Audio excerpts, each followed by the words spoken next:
எடப்பாடி பழனிசாமி தலைமையில் அதிமுக பொதுச் செயலாளர் எடப்பாடி பழனிசாமி தலைமையில் இப்போது அதிமுகவினர் மீண்டும் ஒன்றிணைந்திருக்கிறார்கள். தேர்தலில் 53 சட்டமன்ற உறுப்பினர்களை வென்ற அதிமுக 47 சட்டமன்ற உறுப்பினர்களை தனித்து வெற்றி பெற்றிருந்தது. கூட்டணியோடு இணைந்து 53 பேர் இருந்தார்கள்.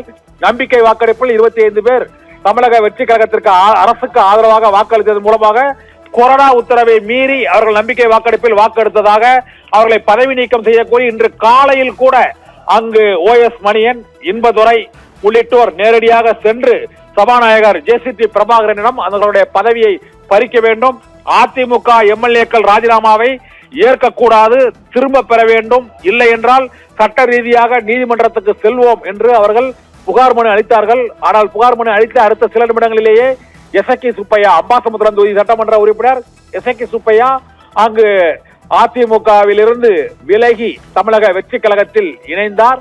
MLA பதவியையும் ராஜினாமா செய்தார். இதனால் அடுத்தடுத்து மேலும் சில MLAக்கள் பதவியை ராஜினாமா செய்யலாம் என்ற எதிர்பார்ப்பு எழுந்தது.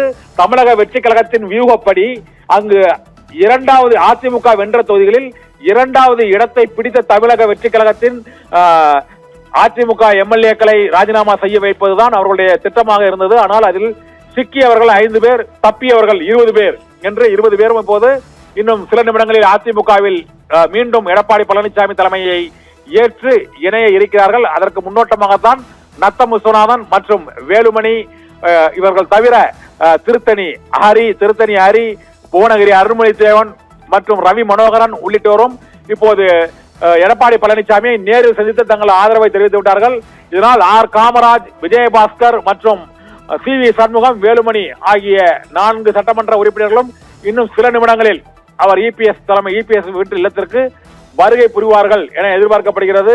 இதனால் EPS உடன் முன்னாள் அமைச்சர் தங்கமணி தலைமையில் இப்போது அந்த பேச்சுவார்த்தை நிபந்தனைகள் பேசப்படுகிறது. அந்த நிபந்தனைகளுக்கு அவர் EPS சம்மதம் தெரிவித்தால் இன்று இரவுக்குள் ஒட்டுமொத்தமாக CVS மற்றும் வேலுமணி, தங்கமணி, நத்தம் விஸ்வநாதன், விஜயபாஸ்கர் ஆகியோர் அடங்கிய அந்த 15 சட்டமன்ற உறுப்பினர்களும் அதிருப்தி குழுவை சேர்ந்த 15 சட்டமன்ற உறுப்பினர்களும் அங்கு இப்போது அதிமுகவில் எடப்பாடி பழனிசாமி தலைமையில் மீண்டும் இணைவார்கள் என எதிர்பார்க்கப்படுகிறது.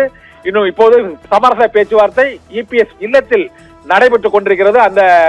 அதற்காகத்தான் இப்போது இந்த அதிமுக சட்டமன்ற உறுப்பினர்கள் முன்னாள் அமைச்சர் தங்கமணியும் நத்தம் விஸ்வநாதனும் அங்கு சென்றிருக்கிறார்கள்.